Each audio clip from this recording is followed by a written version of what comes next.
Dewch i weddio.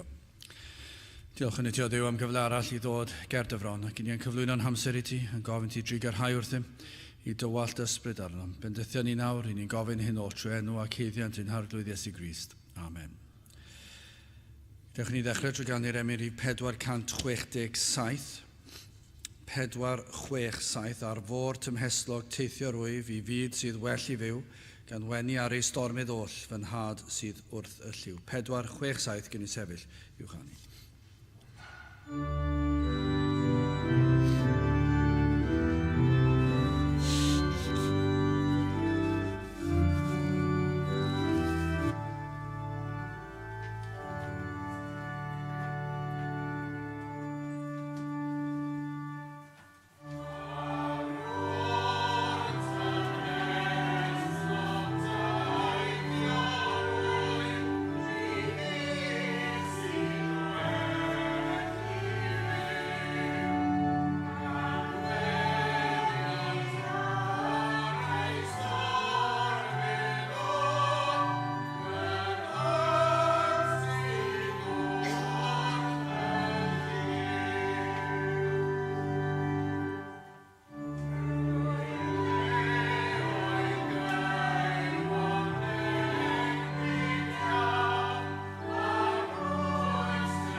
Croeso'n gwasanaeth ar ôl yr oedfa fe fydd aluniaeth ysgam drws nesaf yn y neuadd. Yn hytrach na'n cyfarfod gweddi arferol ar y drydydd nos Iau o'r mis, fe fyddwn ni tro yma yn cynnal ein gwasanaeth diolchgarwch. Felly hydref y deunawfed, dwi'n credu mai wythnos i nos Iau fydd hynny, fydd ein gwasanaeth diolchgarwch. Felly oedfa bregethu yma yn y capel. Fy'n hoedfa nesaf pnawn Sul am hanner awr wedi 3. Wrth i ni gymryd y casgliad gan i ganu tra'r ein heisted emyn rhif 360. 360.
am darlleniad o lyfr Eseia pennod 46.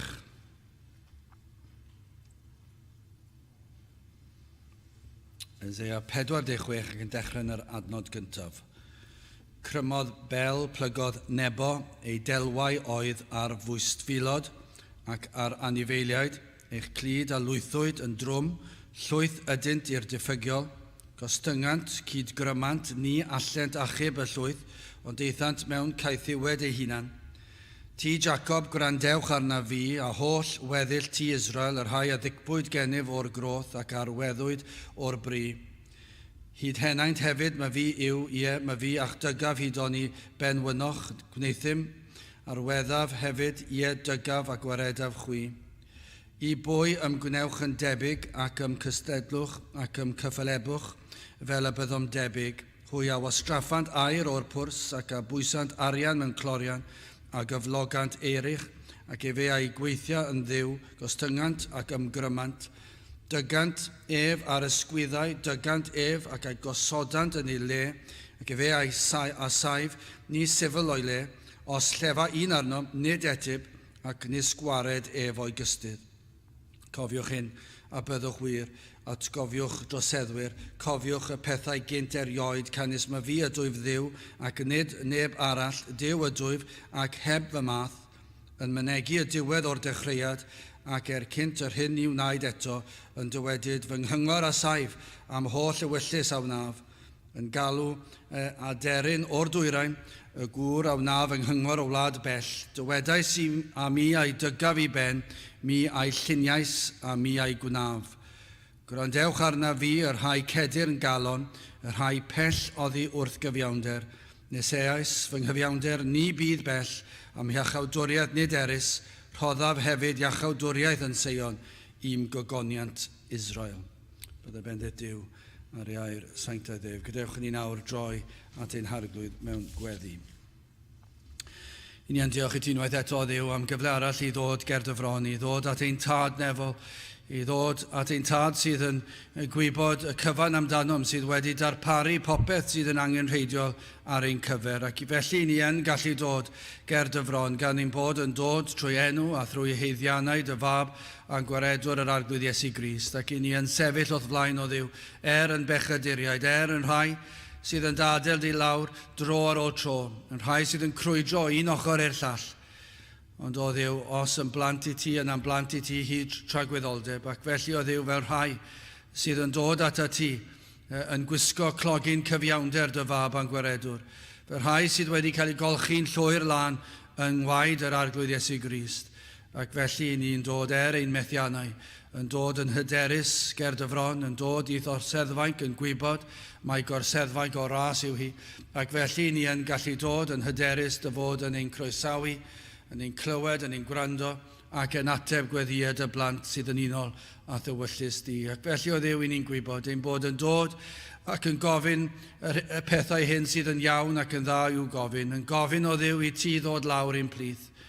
O Dduw, dyma yn sicr sydd yn pethau da i'w gofyn, hyd yn oed o Dduw yn ein pechod, ni'n gofyn yn y ffordd anghywir, ac efallai ein cymhelliad ni'n anghywir hefyd.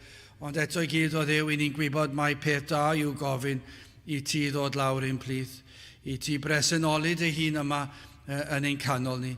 Y byddu di ar waith, fydd ysbryd di ar waith yn gweithio yng nghalonau, yr rhai sydd ymhell o dy gyfiawnder di, ac yn ei dwyn yn agosach.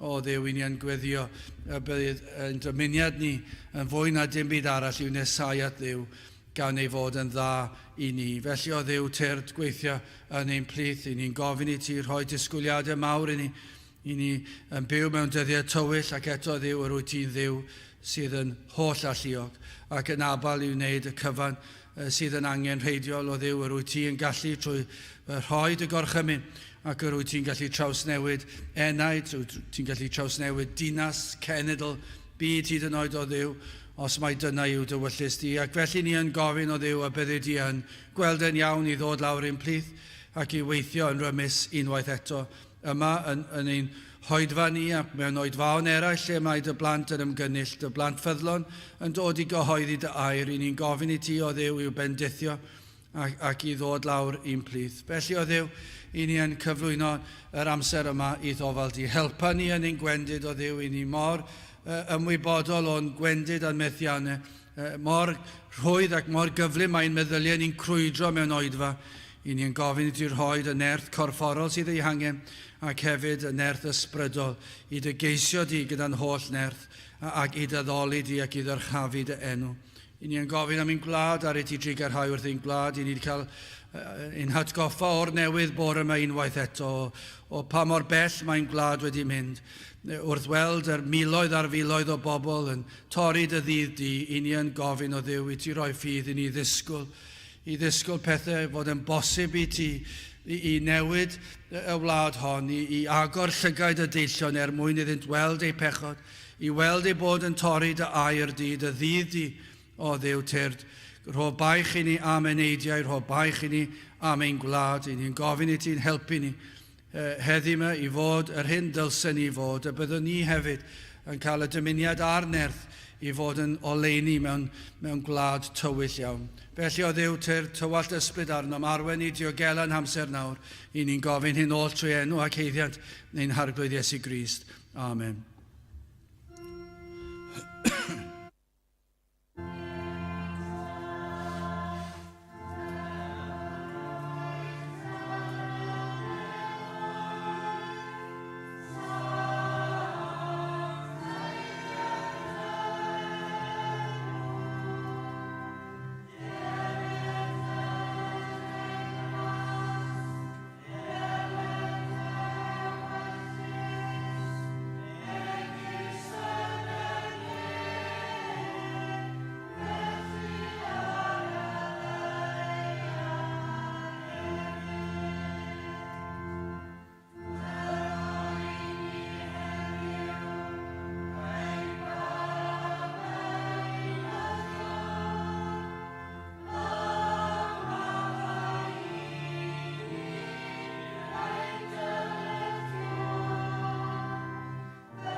Dych ni ganu emyn rhif 61. Mae Duw yn llond pob lle presennol ym mhob man, y nesaf yw e fe o bawb at enaid gwan. Wrth law o hyd i wrando cri, nesau at Duw sydd dda i mi. Emyn rhif 61 gan i sefyll i'w chanu.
Bydd o'n testyn o Esea penod 46 ac adnod a 12 ac 13. Esea 46 adnod 12 ac yna adnod 13. Gwrandewch arna fi y rhai cedir yn galon, y rhai pell oddi wrth gyfiawnder. Neseais fy nghyfiawnder, ni bydd bell am iachawdwriaeth nid erys, rhoddaf hefyd iachawdwriaeth yn Seion i'm gogoniant Israel. Ar ddechrau'r benod mae yna her i'r sawl oedd yn fyw ar y pryd pan bu Esea yn dweud y geiriau yma yn y cnawd, ond hefyd mae'n her i ni heddiw ac i gymdeithas yn gyffredinol. Hyn sydd dal yr un mor wir a pherthnasol heddi, mae Esea'n datgan pryd hynny ac yn datgan heddi ni trwy air Duw. Mae'n datgan na fydd duwiau ffals yn helpu o gwbl. Dydy gau dduwiau ddim yn gallu helpu.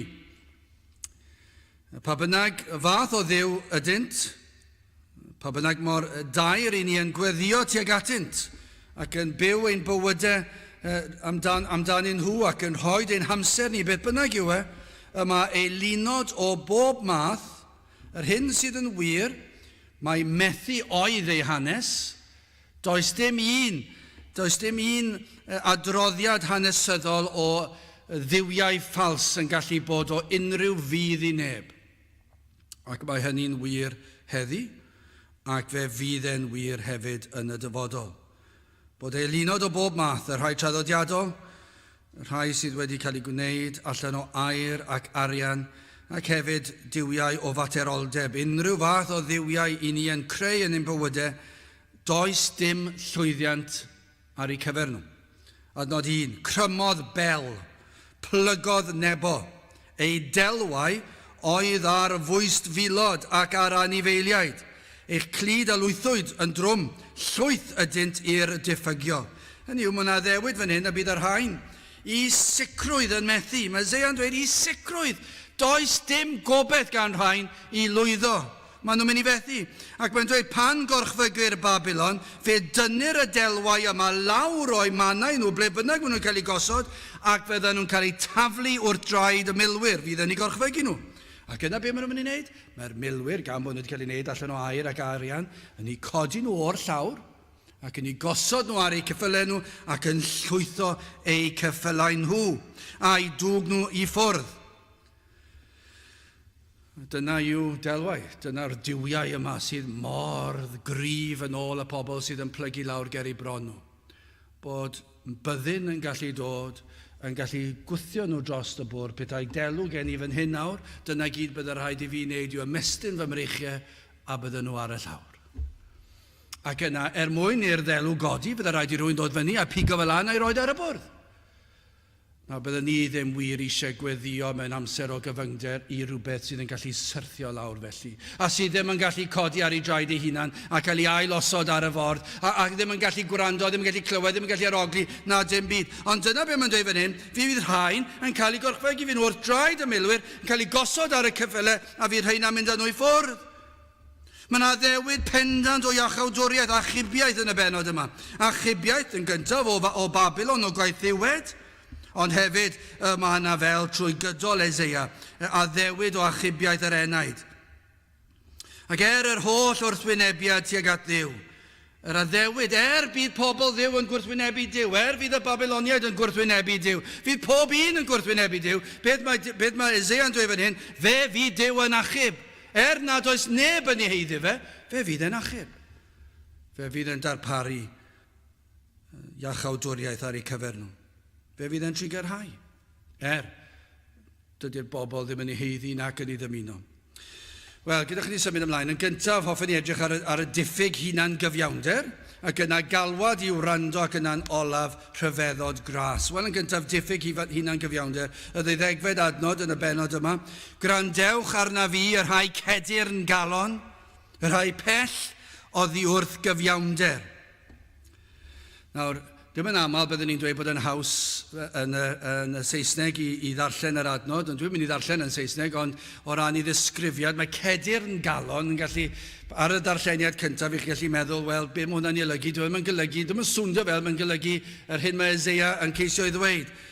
Ond pan ych chi'n gweld yn ei gyd-destun, ych chi'n deall beth yw e. Mae yna gondemniad, bod yn gadarn i'ch calon, mae'n swnio beth da, yw e. O, maen nhw'n bobl cadarn. Cadarn i galon. Wel, dyw hwn ddim yn glod i'r bobl. Dim dyna beth sy'n cael ei olygu fan hyn.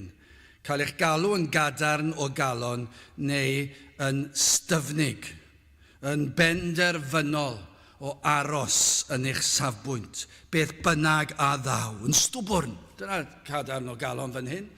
Bod yna bobl styfnig, bod nhw yn gwrthod ildio, bod nhw'n gwrthod plygu, maen nhw'n gwybod beth maen nhw'n credu a maen nhw'n cadw ato fe. Ond y broblem yw maen nhw'n credu rhywbeth sy'n anghywir.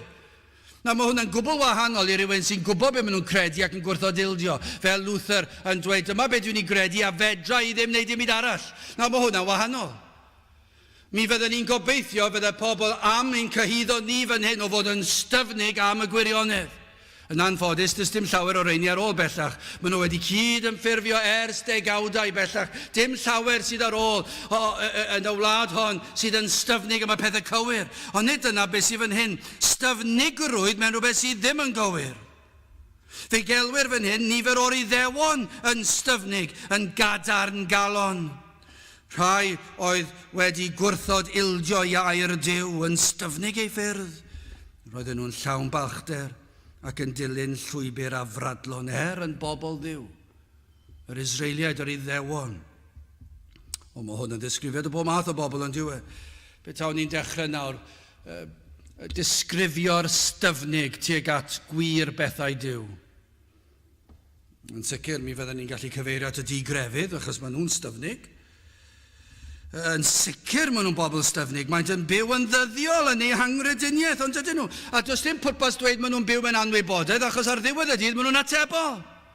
Does dim esgus i'r byd, i'r miloedd oedd yn rhedeg lawr fel hyn ddoe, bore yma, ac yn hwysio ni dod i'r cwrdd, ac yn hwysio ni mynd ôl o'r cwrdd mwyn gallu dod ôl prynawn yma. I'r miloedd yn ni, i'r rhain oedd yn drefnu fe, i'r rhai sydd yn agor y siopia ar y sil, i'r rhai sydd yn neud addoli Duw yn anodd. Maen nhw'n styfnig. Yna ni pwyll goren trefnu pryd newn ni hyn ar y sil. Sdim ots am y sil, sdim ots pwy sydd yn bod ni'n torri gair Duw, ac maen nhw'n dweud ni'n styfnig. Beth sydd yn digwydd i bobl sydd yn deffro bore yma ac yn dweud, ai ddim i'r capel, fi air lan y môr. Fi air lan y môr, heddi mae'n ddwrnod braf. Fi air llyn, fi na'i rwyfo, sy'r cychod yn rwyfo bellach. Fi air y llyn. Fewn ni cael barbecue bach, un olaf y tymor, tywydd braf ar ddiwedd yr haf, cyn i'r gaead ddod. Beth am cael barbecue ar y sil? Beth am cael ffrindiau draw? Ac yn ni'n sydd o, dyn nhw'n neud rhywbeth sydd yn ddrwg? Dwi'n mynd newid i neb nagyn. Ond maen nhw'n torri gair Duw. Mae Duw wedi gorchymyn yn beth dowch i di ar arglwydd i geisio Duw. Dyna beth yw'r gorchymyn. Ond mae pobl yn styfnig. Os newn ni, mae'n gwasanaeth diolchgarwch ni mewn pethefnos, faint fydd yma? Faint dyle fod yma? Dyle lle fod yn orlawn dros 100,000 o Gymru Cymraeg yn y brif ddinas yma. Ond fydd y mwyafrif ddim yn gwybod bod yr oedfa ymlaen, ac fydd na llawer yn, ond fydd neb eisiau dod, yr un fath yn hoedfawn yn y gynhadledd. Pwy sydd eisiau dod i wrando ar gair Duw yn pregethu yn ein hiaith ni yma yn ein gwlad ni? Neb! Pam? Maen nhw'n styfnig i calon. Maen nhw wedi penderfynu, dwi ddim eisiau gwrando ar air Duw. Ond mae yna ddigon o dystiolaeth i'w condemnio nhw.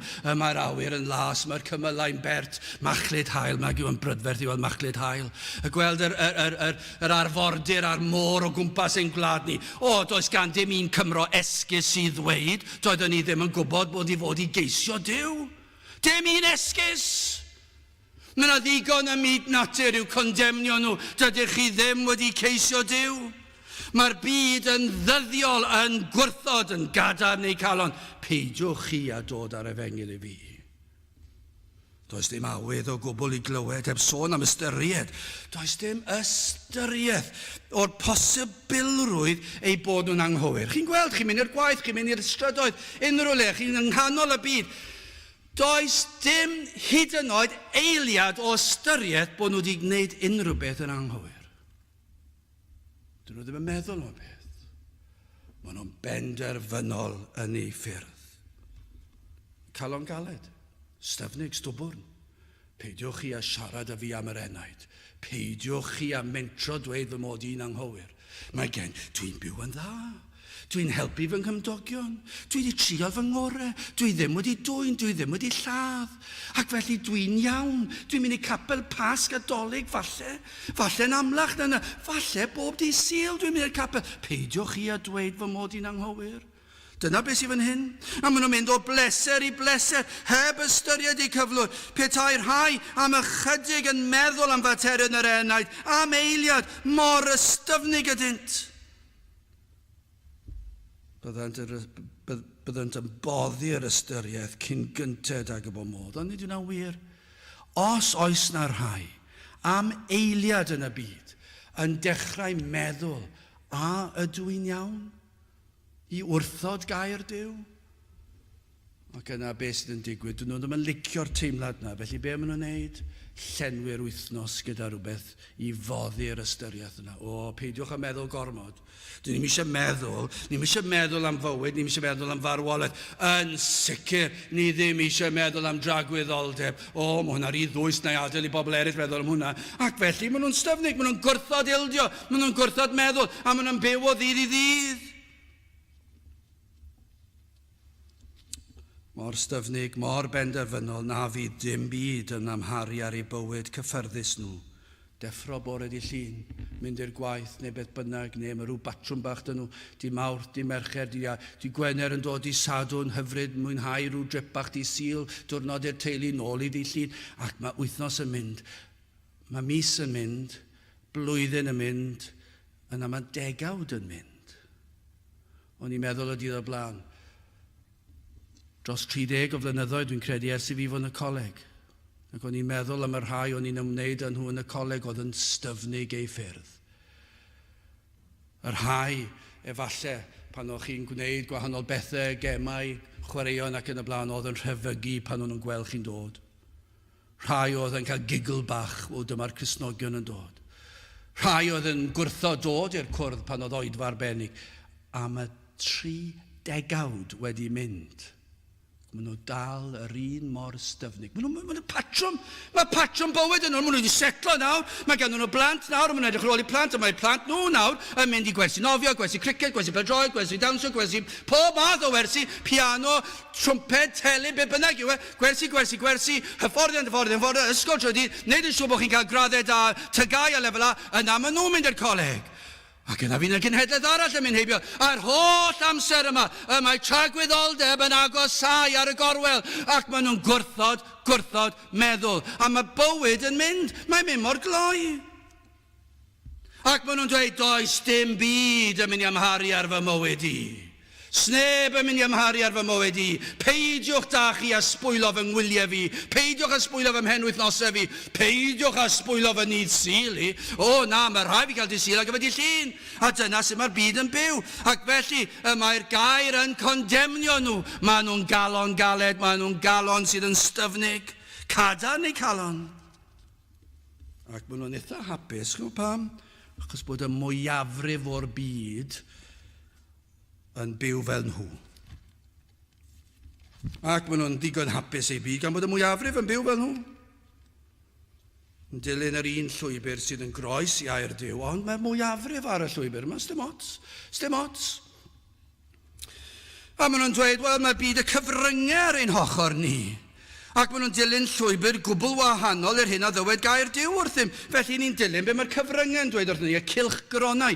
A dyma beth mae'r byd yn dweud. Fe newn ni wisgo beth mae'r cylchgronau yn gofyn i ni wisgo. Fe newn ni wisgo'r dillad mae'r siopiau yn gofyn i ni wisgo. Fe newn ni wrando ar y gerddoriaeth y mae'r radio yn mynnu bod ni'n gwrando arno. Ac fydd yr hysbysebion, fyddwn ni'n gwrando ar y hysbysebion, mae'r cyfryngau yn penderfynu, maen nhw eisiau i ni i wrando arno. Ac dyma beth sy'n digwydd, mae'r byd yn ildio iddyn nhw, ac maen nhw'n gwisgo, maen nhw'n siarad, maen nhw'n gwrando, maen nhw'n gwneud popeth, a mae'r cyfryngau yn dweud wrthyn nhw, nid be mae gair Duw yn dweud wrthyn nhw. Maen nhw'n gwrando be mae'r ysgolion yn ei dysgu nhw, colegau, prifysgolion, sydd yn dysgu nhw mae hapa damwain yw bywyd, ffrwydriad a chosodd bydolaeth y byd, ac bod yna rhyw fom fawr, rhyw ffrwydriad mawr wedi digwydd, a rhyfeddol bod yr holl beth wedi syrthio, nid yn unig yn y byd, ond yr bydysawd, fel bod ni'n cael byd fel hwn, lle mae pob peth yn cydweithio gyda'i gilydd. Nad oes na dim byd yma sydd heb bwrpas. Ac yn rhyfeddol mae pobl yn credu'r fath ffolineb, maen nhw'n credu gyda hynny gyd yna bod rhyw fywyd wedi dod ar y ddeiar, a bod yna fwnci bach bod ni wedi tyfu nawr i fod yn bobl. A be mae'r byd yn neud yn credu fe? Credu'r cyfan. Y fath dwyll. Ac felly gosodant ei hunan yn gadarn yn y safbwynt hynny. Ac maen nhw'n stwbwrn. Gwrthod, gwrando ar unrhyw beth arall, yn ymwrthod yn llwyr ac unrhyw safbwynt arall. Ac mi fydden nhw'n dweud, wel, i chi'r un peth, i chi'n stwbwrn yn eich safbwynt chi. Ond yr hyn i ni'n dweud yw, os i ni'n pregethu'r gwir, mae dyletswydd arno ni fod yn stwbwrn. Os i ni'n credu rhywbeth sy'n anghywir, fyddwn ni'n atebol. Ond mae'r byd yn gwrthod gair Duw. Ac maen nhw'n styfnig, ac yn gadarn eu cylonau, yn benstiff. Be mae Mesea'n dweud fan hyn yw bod nhw'n bell o gyfiawnder. Hynny yw gwir gyfiawnder, sef cyfiawnder Crist. Dyna beth Mesea'n dweud. Mae'r rhai styfnig yma, rhai sydd yn gadarn eu calon, yn setlo i ffordd mewn anghrediniaeth, ac maen nhw'n bell o gyfiawnder a chyfiawnder Crist. Dyna beth sy'n wir. Ond hefyd yn yr adnod yma, ceir elfen arall o styfnigrwydd, yr ystafnigrwydd crefyddol sydd yn gwneud lot o synwyr achos mae'n cyfeirio at yr Iddewon sydd yn bobl crefyddol iawn. Ac mae Mesea'n ei galw nhw y bobl crefyddol sydd mor debyg i ni yma yng Nghymru. Felly mae Mesea bron iawn yn gallu dweud, petai yn siarad yma i'r Cymru, be fydda'n dweud, fod chi capelwyr Cymru, crefyddwyr Cymru, chi sydd wedi cael yr holl freintiau o'r wlad yma, da diwygiadau i chi yn styfnig i'ch calon. Lle chi ddychmygu pobl crefyddol Cymru'n dweud, mae'n warthus. Mae eisiau sortio Esea allan. Mae eisiau ni cael pwyllgor a disgyblu Esea nawr. Dyna be fydd yn digwydd heddi. Peidiwch a gwrando ar Esea, ond mae'n iawn i Esea i gondemnio yr Iddewon, a'r byd, a'r Babyloniaid, a'r hyn ag i. Mae'n iawn yn condemnio nhw, ond peidiwch i condemnio ni. Mae Esea wedi cael na'n anghywir. Dyw e ddim yn berthnasol i ni, ond mae gair Duw yr un mor berthnasol, yr un yw'r broblem. Gwrandewch arna fi, yr rhai cedir yn galon, yr rhai pell oddi wrth gyfiawnder. Roedd nifer o'r Iddewon bryd hynny, ac hefyd pan daeth Crist ac hyd heddiw yn gwrthod yr hyn oedd wir gyfiawnder, y sawl fel heddiw sydd yn dilyn llwybr crefyddol. Maent yn credu mai cyfiawn ydynt. Gallan restru ei holl gweithredoedd. Ewch i capelu ein gwlad ni, dros y wlad i gwledydd y byd. Ewch i'r byd efengylaidd. Fe fyddwn ni chydig bach yn fwy clyfar, yn ein geirfa, efallai, bydd na fwy o dermau diwynyddol dyn ni, ond yr un yw'r picil, bod ni'n bell o gwir gyfiawnder. Mae rhaid ein bod ni, achos ni'n gweld safon bywyd, dyw e ddim byd tebyg i'r hyn sydd yng Ngaer Duw. Felly mae rhaid yn dilyn yr ysgrythyr, rhaid bod fel cenedl, bod ni hyd yn oed gweld, nid yn unig crefyddwyr, ond hyd yn oed rhai sy'n honni bod nhw'n credu'r gwirionedd, ymhell o gyfiawnder, achos does dim gwir sancteiddrwydd i weld. Maent yn credu mai cyfiawn ydynt. Gallan restru gweithredoedd. Yr hyn mae'n wedi wneud dros eraill. Dwi'n rhoid fy hunan, dwi'n rhoid fy amser i helpu pobl eraill. Dwi'n mynd i'r capel. Dwi'n mynd 2 waith ar y Sul. Dwi'n mynd 3 gwaith ar y Sul. Dwi'n mynd i'r cwrdd gweddi. Dwi'n helpu'r tlawd. Dwi'n rhoid yn y casgliad. Dwi'n rhoi degwm yn y casgliad. Chi'n gallu clywed yn dydych? Byddwch chi'n gallu clywed llawer fydda'n dweud yr geiriau yna. Ac maen nhw'n sicr i safbwynt y byd Duw yn fodlon gyda'i bywyd yn nhw. Dyn nhw ddim yn ystyried nad yw ei gweithredoedd yn ddigon da, ac yn sicr o gymharu ag eraill. Wel, chi wedi gweld pobl eraill, dwi gymaint gwella nhw, dwi'n mynd i'r capel. Dwi'n canu'r emynau. Dwi'n darllen yr ysgrythyr. Ac chi'n edrych ar gymdeithas, ac yn edrych ar y carcharau, ac chi'n edrych ar y digrefydd, a mae'r crefyddol yn meddwl dwi'n gymaint well. Credant mae llawer gwell i'w bywydau nhw na'r rhai o'i cwmpas nhw. Does dim ystyriaeth ei bod nhw'n anghywir. Mae bron yn anoddach cyrraedd y crefyddol nag yw'r digrefydd allech chi fentro dweud. Maent yn gadar neu cylonau yn styfnig yn stwbwr. Mae yna rhyw elfen o falchder sydd yn fwy na'r balchder y digrefydd. Mae nhw wedi setlo yn ei ffyrdd. Ond chwa beth sydd hyn o'n cam ymhellach? Mae fe Eseia'n cyfeirio at yw'r rhai sydd â proffes ffydd, proffeswyr gwag.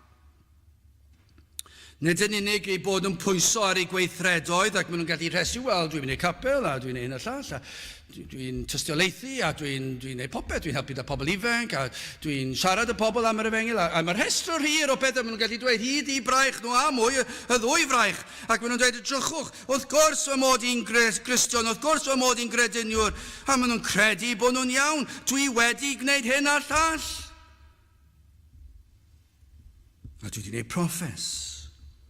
Des i'n Gristion pan o'n i'n blentyn, yn farddegau, i geiniau falle. Mae'n dweud, wrth gwrs fy mod i, nes i proffes. O'n i'n mewn oedfa, ac ges i'n hyffwrdd, a penderfynes i credu yn Iesu Grist. A dyna fe, ond does dim lot o wahaniaeth rhwng nhw a'r byd, ar wahaniaeth faint maen nhw'n mynd i'r capel, maen nhw'n gwneud popeth mae'r byd yn ei wneud, ond maen nhw'n mynd i'r capel, a nawr maen nhw'n grefyddol, a nawr maen nhw'n selog mewn crefydd. Ond dyna oedd y broblem gyda'r Iddewon. Mi roedd haen yn gwbl selog. Mi roedd y Phariseiaid yn gwbl selog yn ei crefydd nhw. Ond y broblem oedd hyn, nid cyfiawnder Crist mohono.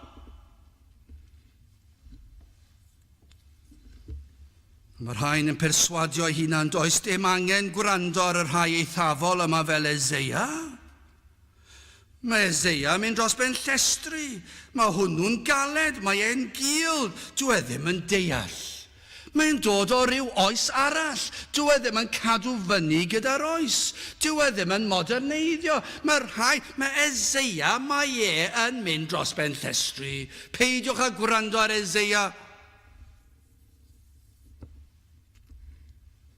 Dyna'r broblem. Nid yw eu cyfiawnder nhw yn ddigonol, ei bod nhw'n dilyn cyfiawnder o ryw fath, ond oedd e ddim y cyfiawnder iawn. Roedd y Phariseiaid amser y Testament Newydd yn dilyn cyfiawnder, ond nid y gwir gyfiawnder oedd e. Doedd e ddim y gwir grefydd, roedd ganddyn nhw grefydd. A mae yna beryg ond oes na bod ni'n gallu symud mlaen gyda'r un hen broblem, hyd yn oed yn y byd efengylaeth, ein bod ni'n gallu dibynnu ar pwy ni, ar ein gweithredoedd ni, ac ar ein proffes ni. Ac yna bron iawn, gan fy mod wedi gwneud proffes, dwi'n iawn. Rhaid fy mod i'n iawn. Ac wedi setlo fy hunan fod popeth yn iawn gyda fy enaid i. Ac nawr yn dod yn styfnig fy nghalon. Y broblem oedd fod rhain oedd Eseia yn ei herio. Roedd ei cyfiawnder yn bell o gyfiawnder yr oedd Eseia'n sôn amdano, ac yr oedd yr arglwydd, gwrandewch arna fi, y rhai cedir nhw galon, y rhai pell oddi wrth gyfiawnder. O, i chi'n bell o'r gwir gyfiawnder. Y cyfiawnder angenrheidiol, sef Crist. Efallai rai ymddangos ei bod yn dilyn y llwybr cyfiawnder, ond nhw mor agos i bob ymddangosiad i fod yn air Duw ac yn dilyn cyfiawnder Crist. Ond y broblem yw hyn, os nad yw hwn o Dduw, os nad yw'r profiad maen nhw wedi gael o Dduw, maent fel pob un arall yn styfnig. Gwrandewch ar y geiriau yma gan Paul yn Rhufeiniaid 9 adnod 31 a 32. A triwch wrando, fi'n wastad yn ymwybodol pan mae rhywun yn darllen, mae'n anodd dilyn, ond gwrandewch ar hwn, achos mae'n ei rhoi e'n berffaith. Rhufeiniaid 9 adnod 31, ac Israel, yr hwn, neu allu'n dweud, pobl crefyddol, efengylaidd, proffeswyr, capelwyr, ac Israel, yr hwn oedd yn dilyn deddf cyfiawnder, ni chyrhaeddodd ddeddf cyfiawnder. Oedd yn dilyn, Ac yn adnod 32, pam? So pam? Beth yw'r ateb i'r broblem? Am nad oeddynt yn ei cheisio trwy ffydd, ond megis trwy weithredoedd y ddeddf, cynnes hwy a dram gwyddasant wrth y maen tramgwydd. Maen nhw wedi cael eu tramgwyddo gan y gwirionedd, gan yr efengyl, ond maen nhw'n dilyn cyfiawnder, ond nid y gwir cyfiawnder. Pam? Dyn nhw ddim wedi geisio fe trwy'r ffydd sydd o Dduw. Dyw e ddim o Dduw. A dyna cyflwr ein gwlad ni, mae'n druenus bron iawn allech chi ddweud. Sawl blwyddyn fydd ar ôl cyn bod gwir gondemniad llwyr ar y wlad yma. Lle na fydd yr efengyl yn bodoli dim yn y wlad yma. Tybiwn ni, dydyn ni ddim yn bell. Achos bod ni'n fodloni ar broffes gwag. Mae Eseia'n dweud, peidiwch a phwyso ar unrhyw beth sydd yn anghywir. Newch yn siŵr fod eich profiad chi o Dduw. Peidiwch chwarae gyda crefydd. Am nad oeddynt yn ei cheisio trwy ffydd sydd o Dduw. Falle bod 20 mlynedd, 30 mlynedd wedi mynd ac i ni dal i bwyso ar gadw gweithredoedd y ddeddf. Ond ni wedi lliwio fe falle yn gyfleus iawn i siwtio'r math o gapel union ar y pryd.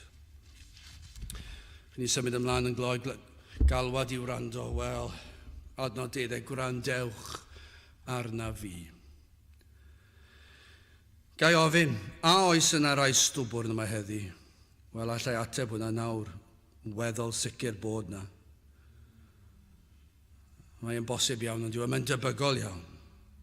Mae'n anodd dychmygu unrhyw gynulleidfa yn sicr yn yr oes hon, o'r lleiaf i'r mwyaf, i fod heb rai stwbwrn yn ei plith.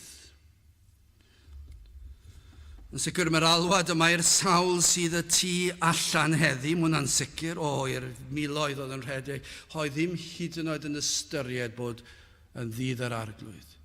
I'r miloedd sydd yn ei cartrefi prynhawma sydd yn paratoi, sydd siwr o fod newydd troi'r bath ymlaen. Dyna beth sy'n digwydd ar ddi Sul, dwi'n credu. Dwi'n yn siŵr pryd maen nhw'n neud pnawn ddi Sul neu nos Sul. Byddwn ni'n tybio tua 6 tap y bath yn mynd ymlaen, cael prynhawn cino bach neis. Yna'r bath ymlaen, socian yn y bath, ymlacio. Yna gwisgo i dillad gwely nhw, falle'n dod lawr o flaen y teledu, o flaen y tân, ac yna mynd i'r gwely'n gynnar i seto lawr am wythnos arall o waith. Mae beth sydd eisiau mynd lan ar drein yn dweud, gwrandewch. Gwrandewch, mae'ch enaid chi yn un anadl i ffwrdd o golledigaeth tragwyddol. Ac mae hwnna'n erchyll o ystyried. Yr rhai sydd yn gwrthod ildio i'r chmynion Duw i gadw ei ddydd yn sanctaidd. Mae'r alwad yma i'w wrando, hefyd i'r sawl sydd yn ymfalchio neu meddyliau gored.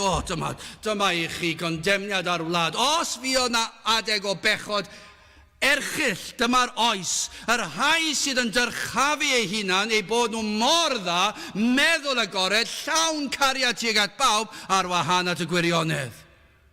Ac maen nhw'n caniatáu pob math o anfoesoldeb, ac yn ei ddiffinio fel cariad, yn hytrach na chwant a torri cyfraith yr arglwydd. Maen nhw'n llawn balchder. Ond maen nhw'n gwrthod cyfiawnder Crist, maen nhw'n herio Crist, maen nhw'n poeri at air Duw, a chi'n gweld nhw, a chi'n clywed nhw, ac maen nhw'n taflu'r Beibl nôl, maen nhw'n dewis rhyw adnod, a maen nhw'n tynnu fallen nhw gyd-destun, a maen nhw'n dweud, Duw, cariad Duw, sydd i fod i gyfiawnhau pob math o anfoesoldeb a digrefydd. Beth mae Eseia'n dweud, gwrandewch. Ond mae'r hefyd yr alwad yma i'w wrando, yr rhai sydd yma heddi, ac mewn capeli ar hyd a lled o wlad y crefyddol, yr rhai sydd yn dda yn eu tyb nhw, chi sydd ymhell o gyfiawnder Crist, ond sydd yn dibynnu ar eich cyfiawnder eich hun, eisteddwch i fyny, mae Eseia'n dweud, cymerwch sylw, deffrwch, gwrandewch ar eiriau yr arglwydd trwy'r proffwyd. Rhowch heibio eich styfnigrwydd, rhowch heibio eich rhagfarn. Dyma ni, Capel y Rhath wrth ei to. Codi llais tipyn bach yr uchel I fy siwtio I. So ni'n gallu codi'n llais ni ddigonol nagyn. Ni'n gwybod neu dyna beth sydd yn deffro enaid, o'ch chi'n gwybod beth, mae'n gymaint o angen I chi'n teimlo petai modd codi'r to I ddeffro enaid o'i trwmgwsg, yna dyna beth fydd ni'n dymuno, ond yn gwybod mae'r ysbryd sydd yn neud y deffro. Ond deffrwch.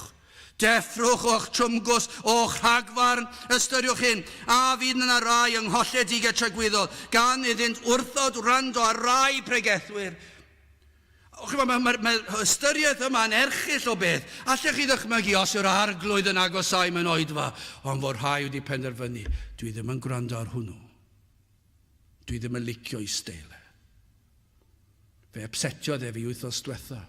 Fe ddwedodd rhywbeth dwi ddim cweit yn licio. Ac oherwydd hynny, fe fydd ei henaid yn treulio tragwyddoldeb, ac roedd yr arglwydd yn agos, yn curo ar ddrws yr enaid, ond roedd nhw'n styfnig, yn gwrthod ildio, pan yr oedd yr ysbryd ar waith. Mor stwbwrn oeddech. Mae yna rhai oedd yma ni'n plith ni, ac roedd yr ysbryd ar waith yn ei bywydau ni, I bob ymddangosiad o'ch chi'n gweld, a falle ar gyhoedd, chi'n gweld rhyw ymateb, ond yna beth ddigwyddodd, fe ddath y byd mewn, fe ddath ffrindiau mewn, fe ddath dylanwad pethau tywyll y byd yma, ac beth sydd wedi digwydd, maen nhw wedi stwbwrno, ac maen nhw wedi mynd i'r byd, a gwrthod gwrando'r lais yn galw arno nhw. Mewn rhyw oedfa, roedd yr arglwydd yn agosau, roedd yr ysbryd ar waith, ac yn curo ar ddrws yr enaid, ac yn dweud, gwrando beth o'n nhw wedi dweud, na, dwi ddim yn gwrando. Mae rhaid I fi fynd wythnos nesaf, mae gen I barti nos Wener, mae gen I barti nos Sadwrn, a dwi eisiau cael ffrindiau. Mae hwnna'n ormod I fi, ac yn gwrthod, fel mae'r ymwneud yn dweud, mi glywaf dyna'r lais, yn galw arna fi I ddod a golchi meiau gyd yn afon Calfari. Ac fe wrthodon nhw wrando ar y tyner lais yma. Dyna I chi drieni. Bod yna rhai yn gwrthod gwrando ar lais yr arglwydd yn galw arnyn nhw. Dewch I olchi'ch beiau gyd yn afon Calfari. Na, maen nhw'n dweud. Mae gen I ffrindiau. Mae gen I yrfa. Dwi'n hoffi fy mhen wythnosau. Dwi'n hoffi fy mywyd fel y mae, diolch yn fawr. Wrth glywed yr alwad I wrando, I ymateb.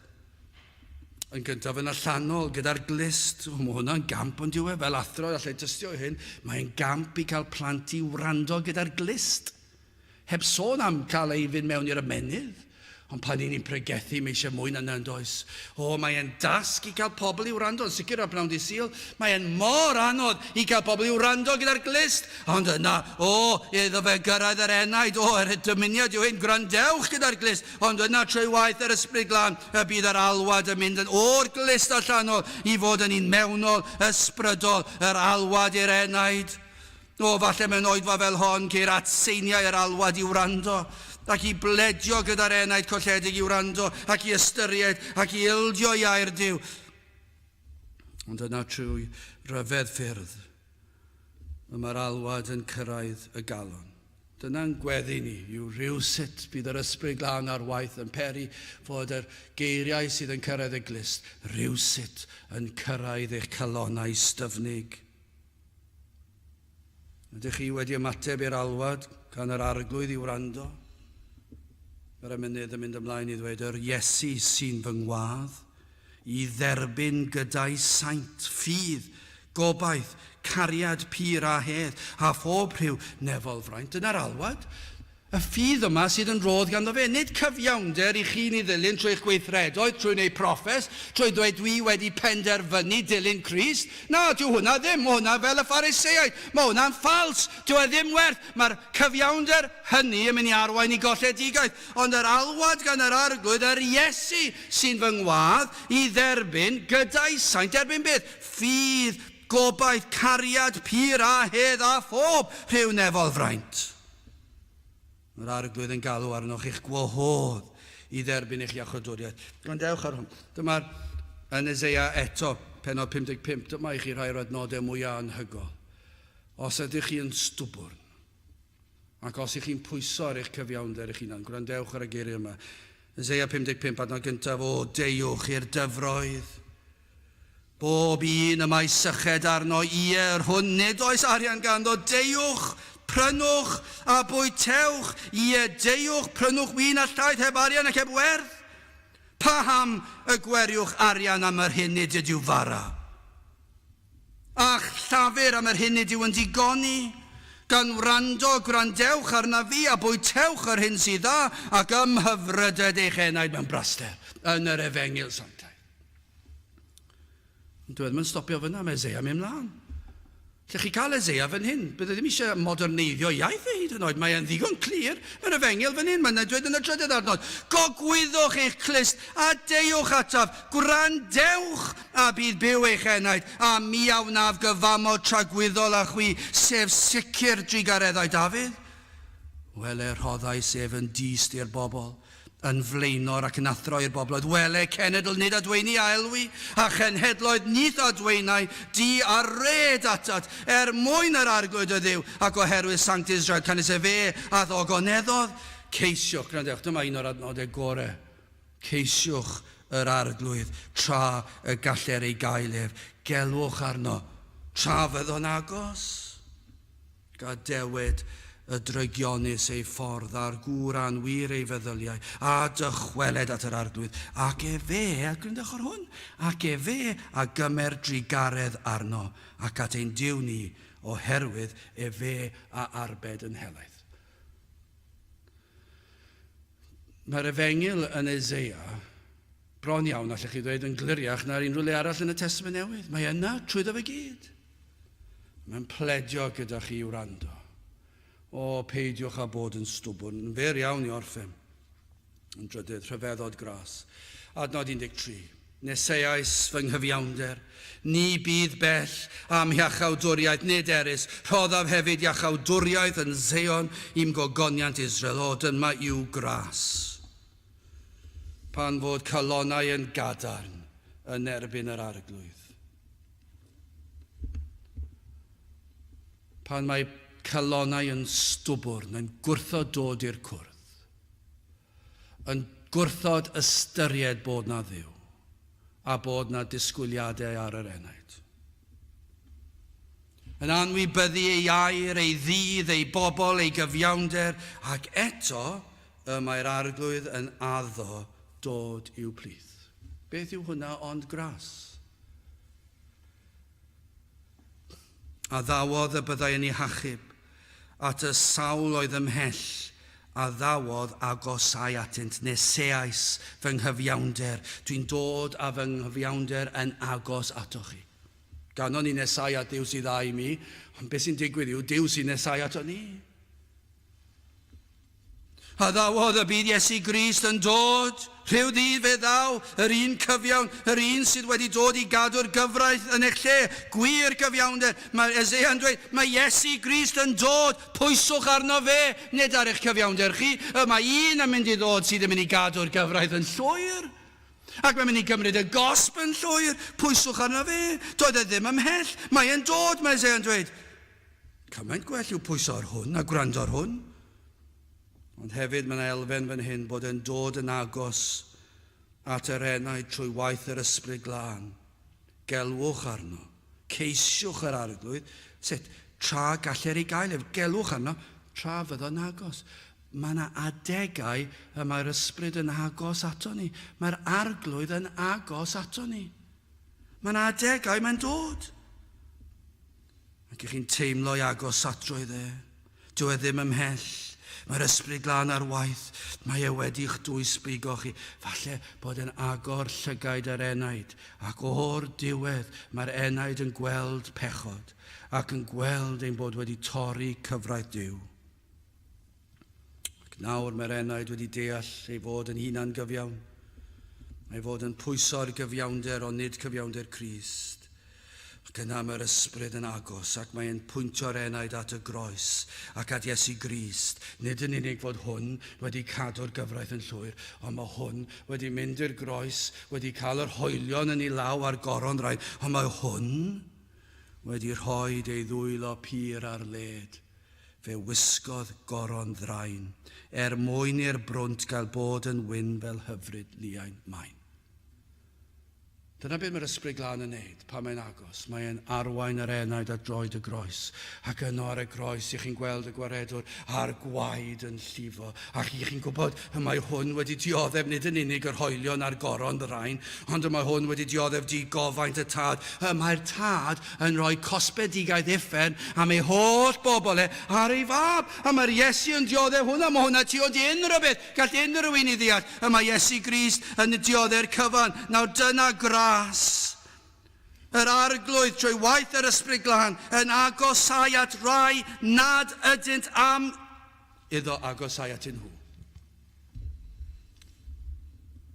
Dyw pobl sydd ddim eisiau fe ddod, mae'r arglwydd yn agosau atynt. Dyna gras. Mae'r arglwydd yn ymestyn allan ei law o achubiaeth at rai sydd am foddi yn ei pechod. Gallwch chi dychmygu falle allan yr llynnoedd neu'r moroedd neu'r afonydd twfn. Ac enaid ar goll fyna. Ac i chi'n gwybod, i chi'n ymestyn allan eich llaw ac mae'r enaid yna'n dweud, dwi ddim eisiau achubiaeth. Ond mae'r arglwydd yn dweud, mae fy mraich yn ymestyn allan i'ch tynnu chi o'r dymderoedd o bechod, o'r afon sy'n mynd i'ch boddi chi am dragwyddoldeb. Ac mae'n ymestyn allan i law, ond mae'r haen, dwi ddim eisiau cael fy achub. Ond mae'r arglwydd yn dweud, dwi'n dod ac dwi'n achub ti o'r dymderoedd yna. Dyna gras, dyna beth yw achubiaeth. Mae'r arglwydd yn achub rhai sydd ddim eisiau cael ei achub. Does dim un enaid sydd eisiau cael ei achub. Os ydych chi eisiau cael eich achub, allai ddweud chi pam. Mae'r ysbryd glân wedi agor eich llygad i ddangos eich angen. Gras yw'r cyfan. Lle gynt yr oeddech ymhell o gyfiawnder, mae modd dod yn agos pam. Mae Duw, mae'r arglwydd yn nesau ato ni. Oherwydd iddo fe agosau. Ond eto i gyd, mae dal lle gennym ni i ddod ato fe. Dyna yw'r efengil, dyna yw dod yn Gristion. Bod y cyfan o ras ac o Dduw, mae dal cyfrifoldeb ar yr enaid i nesau at Dduw. Gan ei fod yn dda i mi. Mae angen i chi ymateb i'r alwad i wrando. Beth yw'r peth cyntaf sydd eisiau chi wneud? Gwrandewch. Gwrandewch, peidiwch â bod yn stwbwr. Peidiwch â meddwl, dwi'n digon hapus fy myd. Gwrandewch. Ac yna gweddiwch y bydd yr ysbryd yn cymhwyso'r gair i'r enaid. A bydd y rhywsut yn mynd o'r glist i'r galon i ddymderoedd yr enaid. Yma na le arno chi ildio iddo i blygu lawr ger ei fron, i gyffesu eich balchder, eich pechod, i edifarhau, mae na orchymyn, i edifarhau a chredi. Ein bod yn gwybod mae fe sydd yn galluogi ni wneud hynny. Ceisiwch yr arglwydd, tra y galler ei gaelif, gelwch arno tra fydd yn agos. Gai ofyn i gloi, ai dyma fydd eich ymateb chi i ras Duw, i'w alwad arnoch i'w wrando arno, fel mae'r ymynydd yn dweud. I ni wedi dyfynnu'r emyn yma chydig bach yn ôl mi glywaf dyna'r lais yn galw arna fi, i ddod a golchi meiau gyd yn afon Calvary. Sawl un sydd wedi bod yn y capel yma sydd yn gallu tystio i hynny. Mi glywaf. Mi glywais, falle yn y gorffennol. Mi glywais dyna'r lais. 4 mlynedd yn ôl. 10 yn ôl. Yn galw arna fi i ddod a golchi meiau gyd yn afon Calvary. Sawl un fydd yn gallu tystio yr Iesu sy'n fy ngwadd i dderbyn gyda'i saint ffydd, gobaith, cariad, pur a hedd a phob rhywnefol fraint. A be wnaethon nhw? Stwbwrno. Styfnigio i celonnau a gwrthod gwrando. Ond oes na rhai fydd yn dweud hwn. Arglwydd dyma fi, ar dy alwad di, canafenaid yn y gwaed a gaid ar galfari. A fydd na rhai fydd yn ildio ac yn pledio'r arglwydd trig ar hawrthyf. Canaf enaid, gna fe enaid yn wyn.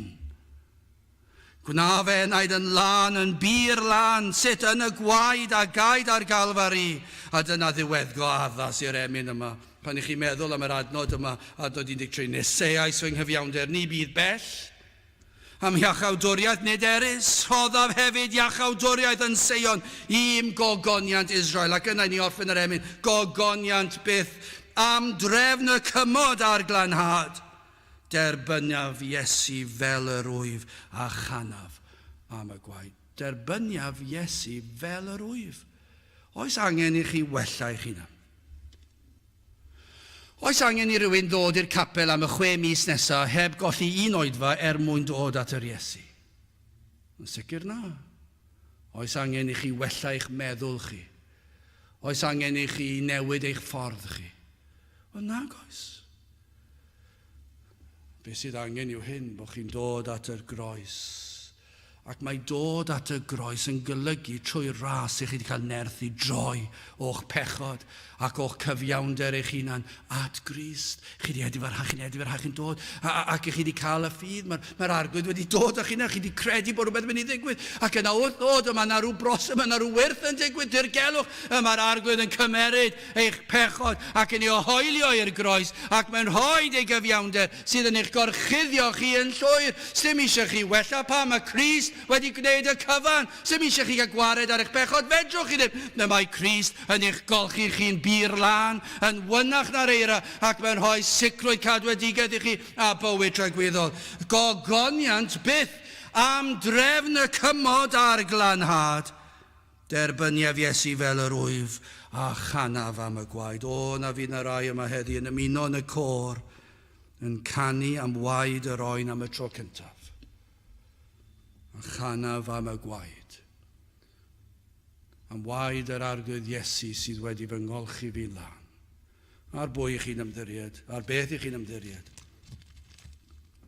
Ydych chi'n ddigon parod i cladd'ch traed ymhellach mewn i'r ddaear ac yn dweud sneb yn fy symud i. Dwi'n iawn. Mae fy nghrefydd i'n dderbyniol. Ond dim dyna beth sydd gan Eseia. Gwrandewch arna fi. Y rhai cedyrn galon, y rhai pell oddi wrth gyfiawnder.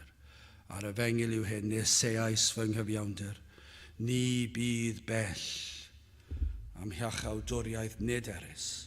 Rhoddaf hefyd iachawdwriaeth yn Seion, i'm gogoniant Israel. Gadewch i ni weddio. O Dduw, i ni yn diolch i ti am dy ras, am dy gariad a thrigaredd, ac yn gofyn i ti ddod i weithio yn ein plith. Ac y bydde di yn dod ac yn eidio dywyllwch i oleuni. Ter trigger ha wrthym, i ni'n gofyn hyn o trwy enw ac heiddiant yn hardwedd Iesu Grist. Amen. Dewch ni orffen trwy ganu emyn rhif 288, mi glywaf dyner lais. 288 gen i sefyll i'w chanu.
A nawr bydde di ras ein hargwydd Iesu Grist a chariad Dyw a chymdeithas yr ysbryd glan, fod gyda'ch wi oll hyd byth.